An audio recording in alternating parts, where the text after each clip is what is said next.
অসম সাহিত্য সভাই ইতিমধ্যে আমাৰ যি ডুমডুমা কাৰ্যনিৰ্বাহক সভা আৰু 12 অধিৱেশনৰ প্ৰতিনিধি সভা তাৰ সিদ্ধান্ত মৰ্মে এই প্ৰথমবাৰৰ বাবে আমাৰ ভাষা শ্বহীদ সূৰ্য বৰা দেৱৰ যি স্মৃতি দিৱস, সেই স্মৃতি দিৱস অসম সাহিত্য সভাই কেন্দ্ৰীয়ভাৱে পালনৰ সিদ্ধান্ত গ্ৰহণ কৰে।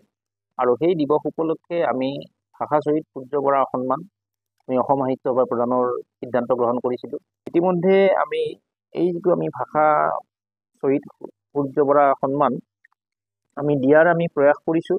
সেইকাৰণে অসম সাহিত্য সভাই আমি প্ৰথমবাৰৰ বাবে এগৰাকী আমি ব্যক্তিক এইবাৰ এই যিটো ভাষা শ্বহীদ সূৰ্য বৰাৰ যি সন্মান আমি প্ৰদান কৰাৰ কাৰণে আমি সিদ্ধান্ত গ্ৰহণ, সেয়া হ'ল এগৰাকী আমাৰ জাতীয় জীৱনৰ সেৱক, ভাষাৰ সেৱক, ভাষাবিদ, গুৱাহাটী বিশ্ববিদ্যালয়ৰ অৱসৰী প্ৰাধ্যাপক ডক্টৰ লীলাৱতী শইকীয়া বৰা।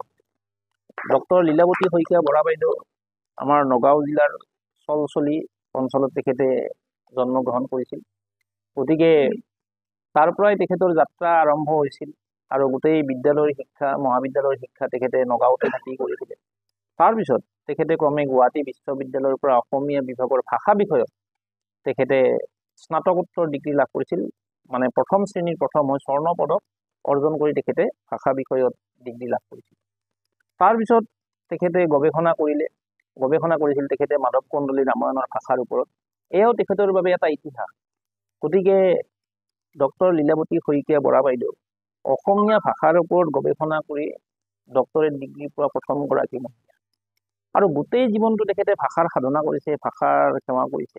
আৰু যিমান তেখেতে ৰচনা কৰিছে, যিটো চিন্তাশীল ৰচনা, চিন্তাশীল সাহিত্য, আৰু আজিও নিৰৱচ্ছিন্নভাৱে তেখেতে ভাষাৰ সাধনা কৰি আহিছে ডক্টৰ লীলাৱতী শইকীয়া বৰা বাইদেউ।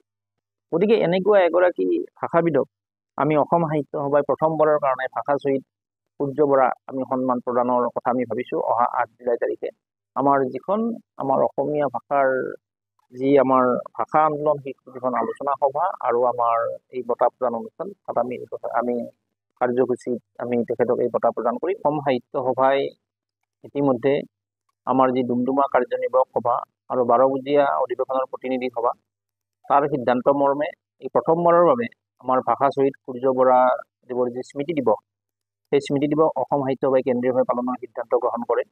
আৰু সেই দিৱস উপলক্ষে আমি ভাষা শ্বহীদ সূৰ্য বৰা সন্মান আমি অসম সাহিত্য সভাই প্ৰদানৰ সিদ্ধান্ত গ্ৰহণ কৰিছিলোঁ। ইতিমধ্যে আমি এই যিটো আমি ভাষা শ্বহীদ সূৰ্য বৰা সন্মান আমি দিয়াৰ আমি প্ৰয়াস কৰিছোঁ। সেইকাৰণে অসম সাহিত্য সভাই আমি প্ৰথমবাৰৰ বাবে এগৰাকী আমি ব্যক্তিক এইবাৰ এই যিটো ভাষা শ্বহীদ সূৰ্য বৰাৰ যি সন্মান আমি প্ৰদান কৰাৰ কাৰণে আমি সিদ্ধান্ত গ্ৰহণ, সেয়া হ'ল এগৰাকী আমাৰ জাতীয় জীৱনৰ সেৱক, ভাষাৰ সেৱক, ভাষাবিদ, গুৱাহাটী বিশ্ববিদ্যালয়ৰ অৱসৰী প্ৰাধ্যাপক ডক্টৰ লীলাৱতী শইকীয়া বৰা। ডক্টৰ লীলাৱতী শইকীয়া বৰা বাইদেউ আমাৰ নগাঁও জিলাৰ চলচলি অঞ্চলত তেখেতে জন্মগ্ৰহণ কৰিছিল। গতিকে তাৰ পৰাই তেখেতৰ যাত্ৰা আৰম্ভ হৈছিল আৰু গোটেই বিদ্যালয়ৰ শিক্ষা, মহাবিদ্যালয়ৰ শিক্ষা তেখেতে নগাঁওতে থাকি কৰিছিলে। তাৰপিছত তেখেতে ক্ৰমে গুৱাহাটী বিশ্ববিদ্যালয়ৰ পৰা অসমীয়া বিভাগৰ ভাষা বিষয়ত তেখেতে স্নাতকোত্তৰ ডিগ্ৰী লাভ কৰিছিল। মানে প্ৰথম শ্ৰেণীৰ প্ৰথম হৈ স্বৰ্ণ পদক অৰ্জন কৰি তেখেতে ভাষা বিষয়ত ডিগ্ৰী লাভ কৰিছিল। তাৰপিছত তেখেতে গৱেষণা কৰিছিল তেখেতে মাধৱ কন্দলী ৰামায়ণৰ ভাষাৰ ওপৰত। এয়াও তেখেতৰ বাবে এটা ইতিহাস। গতিকে ডক্টৰ লীলাৱতী শইকীয়া বৰা বাইদেউ অসমীয়া ভাষাৰ ওপৰত গৱেষণা কৰি ডক্টৰেট ডিগ্ৰী পোৱা প্ৰথমগৰাকী মহিলা। আৰু গোটেই জীৱনটো তেখেতে ভাষাৰ সাধনা কৰিছে, ভাষাৰ সেৱা কৰিছে। আৰু যিমান তেখেতে ৰচনা কৰিছে, যিটো চিন্তাশীল ৰচনা, চিন্তাশীল সাহিত্য, আৰু আজিও নিৰৱচ্ছিন্নভাৱে তেখেতে ভাষাৰ সাধনা কৰি আহিছে ডক্টৰ লীলাৱতী শইকীয়া বৰা বাইদেউ।